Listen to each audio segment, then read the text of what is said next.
الحمدلله و الصلاة و السلام علی رسول الله. اما بعد، برادر سوال نمودند که احکام عقیقه رو به ما میفهمونید. او البته عقیقه معنیش این ذبح کردن یک گوسفند قشقاره برای نو تولد شده. اگر پسر باشد دو تا و اگر دختر باشد یک تا، خیلی که سنت صحیح رسول اکرم صلی الله علیه و سلم به همین دلالت میکرد. زمانی که حضرت حسن و حسین تولد شدند، رسول اکرم صلی الله علیه و سلم به هر یکی اونها، البته اونها در بینشون وقت بود، حسن و حسین نبیره های رسول اکرم صلی الله علیه و سلم در بینشون وقت بود. اول حسن تولد شدند. وقتی که حسن تولد شدند، رسول اکرم صلی الله علیه و سلم امر کردند به حضرت علی و فاطمه که یک گوسفند رو شما کشید و یک گوسفند رو من میکشم. یعنی به پسر دو گوسفند و به دختر یک گوسفند کشته می شود و این هم یک همچون شکر به نعمت الله است. اما در مسئله حکمش علما اختلاف کردند. بعضی سنت مؤکده و واجب گفتند. قول راجح والله اعلم واجب است. خیلی که رسول اکرم صلی الله علیه و سلم میگند الولد مرتهن العقیق، فرزند یعنی کشایش آینده اش، پیشرویش وابسته به عقیقه است. پس باید عقیقه بکنید، خصوصا کسانی که پول دارند. امروز همه پول دارد. امروز الحمدلله اکثر انسان ها شرایط دارد به یک گوسفند گرفتن و ذبح کردن و به مردم تعاون دادن.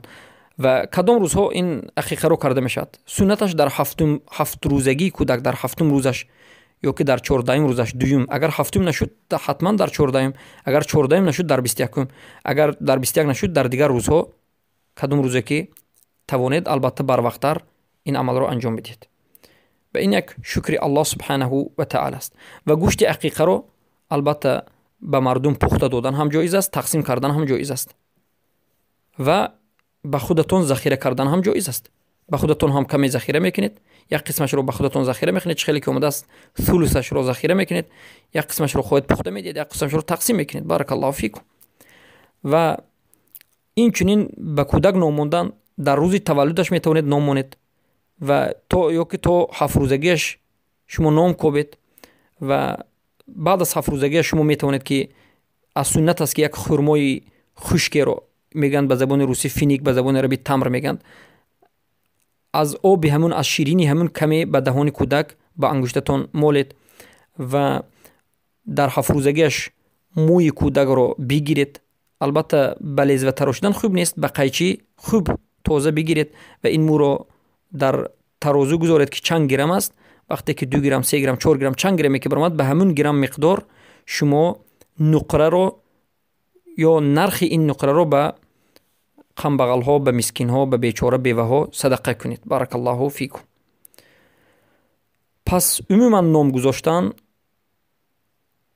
عقیقه کردن، مویش رو پس کردن، بعد از این به دهانش شیرینی خرما رو انداختن، این از سنت های کودک است. و این چنین اگر توانستید در همین خردسالیش، یعنی ختنه کردن، اگر پسر باشد ختنه کردنی پسر، و اگر دیدید که کودک ضعیف است، خیلی که ابن قیم الجوزی میگند در تحفة المولود به احکام المولود، اگر کودک ضعیف باشد میتونید که کودک رو سن سالش کمی 1 سال، 2 سال، 3 سال، 4 سال شد، میتونید که در این سالها ختنه کنید. بارک الله فیکم. و این بود مختصرا چگونه ختنه کردن و چگونه عقیقه کردن و برای دختر و برای پسر چند تا گوسفند رو ختنه کردن.